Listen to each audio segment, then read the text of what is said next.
How's it going, guys? It's Jiggy here, and in this video we're going to be taking a look into the maths behind functional programming. Now there are three main components to a function that we're going to go through. These are the arguments, which come from something we call a domain, the function itself, and finally the results, which come from something called a codomain. So let's crack on. First of all, let's define exactly what a function is. As we spoke about in our introductory video, a function is a rule or operation which maps an argument to a result. Now, argument and result are two new terms that we've introduced, so let's go ahead and clear those up. Now, an input can also be called the argument, and the output can also be called the result. So we now have three components to the function: the argument, the function, and the result. Let's have an example. If you had a dishwasher, you would input dirty dishes into it. So, dirty dishes is your argument. It would apply the clean function, and it would output clean dishes, which would be called your result. Now that we've established this, let's take a look into the argument and how the domain fits into things. First of all, an argument has a type.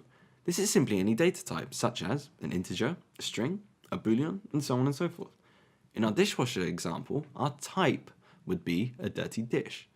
So where does this argument actually come from? Arguments come from something we call a domain, and a domain is a set of data with the same data type from which arguments for a function can be selected. They are a valid set of input values that you can provide to a function. Let's apply this to our dishwasher example. What would be our domain? In this case, it would be any dirty dish, for example, a used bowl or a used fork. These arguments for the dishwashing function are taken from the domain of dirty dishes, so we can call that our dirty dish domain. Things that would not be included as a valid argument for the dishwasher function, and hence would not be present in the domain, is something like a car. That's just not going to be accepted by a household dishwasher, as you can probably tell. So now that we've discussed the argument and the input, let's talk about the result and the output. Now, just like an argument, the result also has a type. Again, this can be any data type, such as an integer, a string, a boolean, and so on and so forth. In our dishwasher example, the result type would be a clean dish. So where did these results actually come from, and how do we know that they're valid? Well, results come from something we call a codomain, and a codomain is a set of data with the same type that can be outputted from the function. So essentially, they're a valid set of results after applying the function to the argument. Our codomain of clean dishes means that the dishwasher function must output a clean dish. The reason we have a codomain is to define a valid set of result values, which enables us to check if the function is sound and works as we expect it to. If our argument was a dirty fork, and the dishwasher outputted an even dirtier fork, well then there's something wrong with the dishwasher function. Let's put the codomain and the domain together. A function is going to map a value from the domain to the codomain, like so.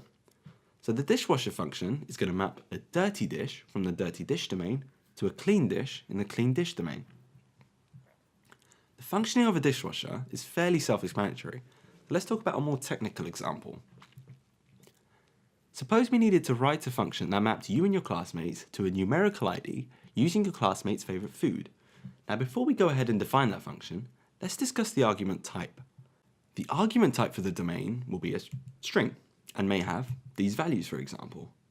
Now you can see that the domain is essentially a subset of the string data type, since there's going to be a finite set of favourite foods that a student may choose. The result type would have to be an integer in order to store the ID. Some potential values we could have are 27 or 59. Oh, wait, why did that?